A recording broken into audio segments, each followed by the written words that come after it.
પીઠ, તાલુકો સિમોડા, જિલ્લા ડુંગરપુર, રાજસ્થાન.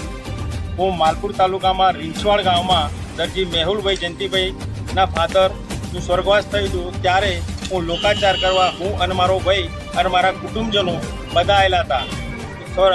લોકાચાર પતી ગયા પછી જ્યારે હું અને મારો ભાઈ બંને ઘરે નીકળ્યા હતા એ ઘરેથી, ત્યારે વિશાલના વતની દરજી અરવિંદભાઈ બાબાભાઈ, તેમનો ભાઈ મહેન્દ્રભાઈ બાબાભાઈ, તેમનો છોકરો અલ્પેશભાઈ અરવિંદભાઈ અને તેમના પત્ની કપિલાબેન અરવિંદભાઈ, એ ચારો જણે મારા પર અચાનક પાછળથી હુમલો કર્યો. તે સમયે મને ખબર ના પડી કને કર્યો, પણ જ્યારે મેં જોયું પાછળ વળીને ત્યારે એ લોકોના હાથમાં પથ્થર, ઈંટાળું બધું હતું અને એ લોકોએ મને ગાળો પણ દીધી. પણ હું મારા બચવા માટે જે ઘરે લોકાચાર હતી એ જ ભાઈના ઘરે હું ઘૂસી ગયો અને મારા ભાઈ મહેશભાઈ મને જ્યારે બચાવવા આવ્યા ત્યારે મારા મહેશભાઈ પર બી આ લોકોએ હુમલો કરેલો.